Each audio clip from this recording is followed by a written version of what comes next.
This is a great time of year to make some extra money. It is the spending season for sure. And you may have that extra cash just collecting dust in your cabinets or sitting in a drawer. Your gold and silver is really valuable right now. And Evan Duke, the owner of Coins, Loans, and Collectables by Classic Creations, is here to educate us. Great to see you, Evan. Good to see you. Happy to be here. Happy to be back. We are going to start by, I think, educating us on something really important. People are trying to scam us this time of year. There's a lot of it going around. And a lot of the listeners have probably been at the gas station, been approached by someone. Hey, I've got this gold chain. Can you help me out? I'm running short on money. It's legitimately a gas station scam. They offer jewelry to you or me because they're hoping I'm then going to say, all right, fine, I'll give you $100 for it? Absolutely. Now, what's the problem? Absolutely. It's all fake. It's definitely fake. So got it. I actually have, and we're inundated with it. I've heard it over the years. Yeah. But in the past week, we've seen 15 people that have come in that have bought the gas station scam jewelry. Area. Absolutely. Oh my goodness. Absolutely. Okay. Is that one of them? This is an actual piece. And So it's bright and shiny, but you can tell it's not worth anything. from across the room, I can. All right, so be wary when anyone approaches you. The answer is no, thank you. Absolutely, and it's always the same. It's always the same chain. It's always the same style ring. Got it. So one day, like I Googled gas station scam jewelry. Right. Pictures of the same stuff come up. Got it. So people know where to funny. get it for cheap and then try to scam people out of it. All right. So that's why if you do have jewelry, you take it to someone reputable. Yes, absolutely. And he'll tell you if it's worth anything. Well, last time you were with us, you said dig in your boxes, Of course, dig in let's your do it. closets. So I did. Let's see what you found. And maybe you can tell me see mine's what you not worth found. anything. This will be funny. I shouldn't tell you this, but this is actually, I call it a necklace remnant that I took out other pieces from Makes sense. because it was actually from my ex-husband, and I wanted to save the parts that meant something to me. Fair And enough. you know what I want from this? Anything it's worth. So, and the reality is we throw this on the scale because, as you Right. said, it's parts and pieces, it's Yeah. remnants, but it's scrap gold, and we put something like that on the scale, and you probably have, how much do you think you have there? I have no idea. I have no idea what Linda? gold is worth. $100? That's what I was going to say, Yeah. $100. Probably have about $100 there. Okay. I would say maybe even a little more. So you can tell simply by looking that that is the real deal. It is Absolutely. gold. How Well- can you tell that?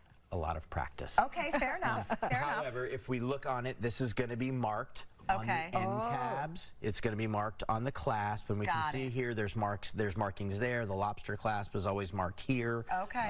As to the carat of the gold, but practice lets me know right off the bat that Okay, and so that's how you can look at this, which has a very different color than yeah, that. look at the difference. I mean, this is old and Here, I'm going to hold these You can up. sort of tell, Dirty. yeah. Old, but So you're bright and shiny here Yeah. and more yellowed there, Right. which is actually probably better. yeah, absolutely. Yeah, okay. Absolutely. Yeah, I mean, they look very different when you hold them up Yes, side they by do. side. Yes, they so. do. No comparison. Okay, well, good. I'm glad to know. But bonus points for my ex-husband. It was gold, It right? was gold.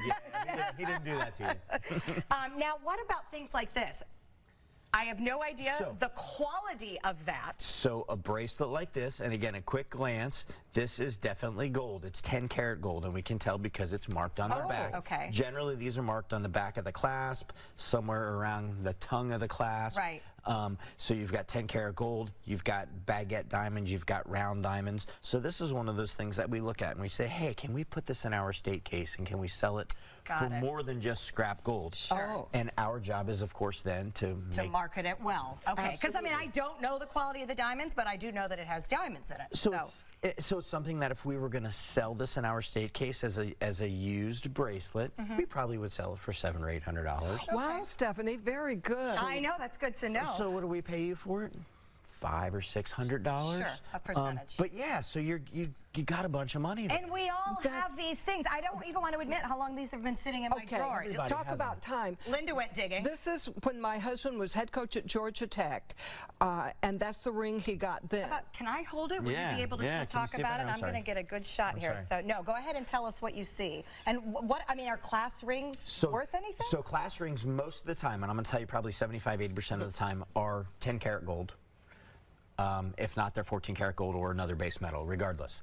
But because that's a Georgia Tech coach's ring, it has more value than just the scrap gold. Oh, good. So if it was scrap gold there, roughly you probably have $300 in gold as just a scrap ring. But because of what it is, who owned it, what it stands for, you could have a $1,000 ring or Oh my goodness. I'm telling you, Linda, you got vacations you could take care. And then I do want to make sure we save time for my favorite find of Linda's. Linda's, please explain what's in the little envelope. love it. Then my little envelope I found. These are my dad's teeth, the gold in my dad's teeth from 1977. He didn't die for like 20 years later, but he saved it. It's gold in the teeth. Absolutely. So it's more amazing that you've had it in that envelope. That I haven't lost it. So gold teeth, even if they're very old, are worth something. Yes, because it's good gold. Gold teeth are generally, if you can see it there. Here, I'll hold for you. A tooth is generally made out of 16 karat gold. So it's Ooh. even more pure than the gold that you're wearing in most of your jewelry. Oh. Right. And a little tooth like that is probably on the average $30 or $40. Well, hey. And if you had a mouthful of them, that's a bunch of money. Well, and it all adds up. 30 here, 40 here. Who Yeah, knows what else you've right. got rolling around? Yeah, I've never known what to do with them, so they've traveled with me all these years. So you guys are getting the point, obviously, that all of us have odds and ends. None of us looked very hard to find anything, but suddenly there's hundreds of dollars that you likely have sitting around that Evan is happy to have and sell and repurpose. Absolutely. And it all makes for a very fun outing, I would say. And free money in your pocket. And that is a good thing. Found money. Found money. I love that, especially this time of Found year. money. All right, for more information and to bring your fun finds to Evan for valuation, you can go to classiccreationsjewelers.com. We'll be right back.